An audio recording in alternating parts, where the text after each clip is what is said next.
Hi there, it's Jeff again. As promised, we're going to look at the Songo today. Last video I got some complaints that it was very quiet when I was speaking. This time I'm just going through the overhead mics here, so I need to get myself a vocal mic as well. In the meantime, I'm just going to edit the parts where I'm only speaking and the drums aren't playing, just to turn those up a little bit louder. I can't turn everything up, otherwise the drums will be way too loud and they'll sound distorted. So it's a bit of an ad hoc solution. But that will do for now until I get a vocal mic, maybe a few more lessons like this, and then I'll be able to get that other mic in there and we'll be better. For now we're going to look at the Songo. This is one of my favorite drum set patterns to play. It's the land pattern, originally made basically to play on the drum set when you also have other land percussion instruments. And it's very versatile. It can be used in lots of different situations, and it's very adaptable to your playing style, and I've adapted that to mine. Lots of people like to look at the Songo and they like to write it out in eighth notes. I like to use 16th notes. That way, instead of 2 bars, you're only looking at 1 bar. And more importantly, on the hi-hat, you're just playing the quarters, which I think it makes it a lot easier to look at, a lot easier to understand, a lot easier to break into quarters as well. And that's what we're going to do.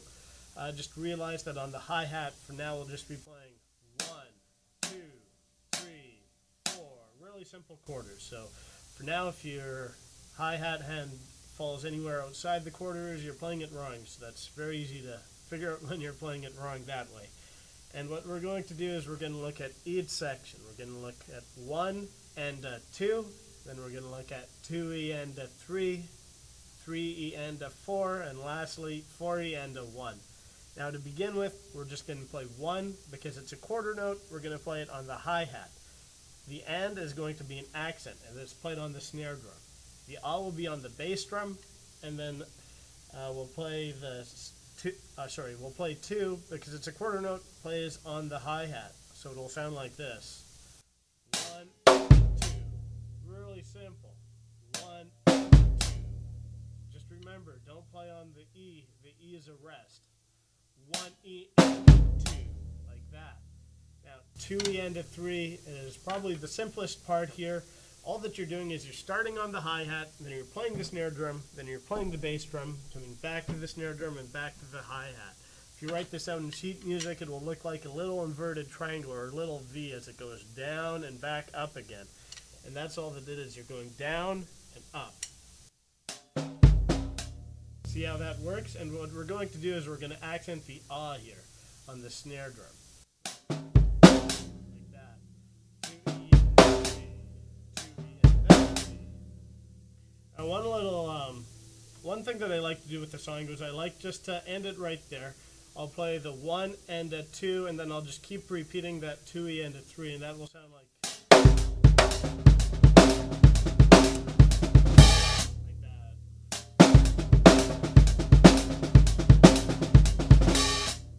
that itself sounds pretty cool.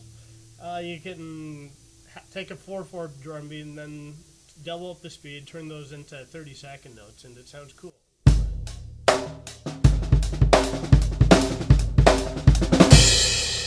gets into some of the stuff that I was doing in the last lesson for that simple 30-second note drum beat that we were doing. And you can check that lesson out if you haven't already. The second half of the Songo, it's really easy. It's basically the first half, except for we're just going to change a few notes. For the 3 and a 4, all that we're doing is we're taking the previous 1 and a 2, which goes like this, and we're adding a snare drum on that E that we were resting on before. So there's 2 snare drum notes now, and none of them are accented. It just goes like this.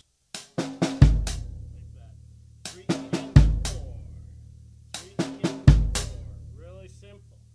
4E and a 1, it's the same thing as 2E and a 3. You're going hi-hat, snare drum, bass drum, snare drum, hi-hat, down, back, up again. The only difference is that when we get to the ah, we're going to boost the ah, and we're going to lift the hi-hat up for the 1. And this is what it sounds like. Sorry. Like that. Really simple. 4E and 1, 4E and 1. And now when we close the hi-hat again, it'll be on the 1 and 2, that bar, or sorry, that section, and we'll close it right on the end with the snare drum as that plays its sax. So, with the hi-hat closing, 4, 8. So that's how we close it. We close it right there. If we combine this all together, we'll start slowly, maybe speed it up a little bit. I'm a bit rusty right now, so we'll see how fast I can get it.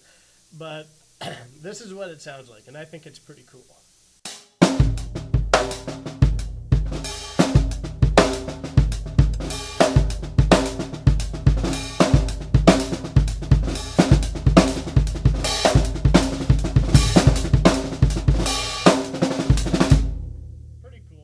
I like to do. It makes it easier to use in a more of a 4/4 standard 4/4 beat sort of way. Is to, instead of playing quarters on the hi-hat, after you get that down, you can turn that into eighths, and then you just ghost all the eighth notes. So 1 and 2 and 3 and 4 and like that. And this will sound something like this.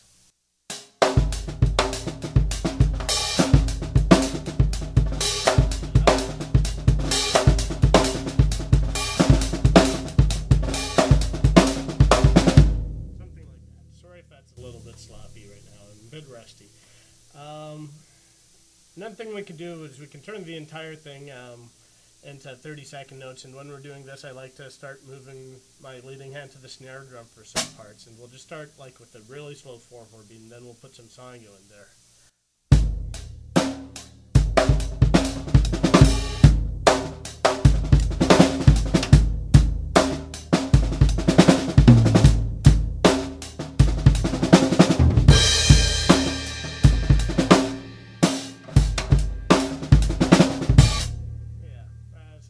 I'm sorry, but that's how you play the Songo. That's just a basic Songo, and maybe later we'll start to look at some variations as well. Okay, I hope you had a good lesson. I hope I'll see you back for another one. Thank you very much for watching.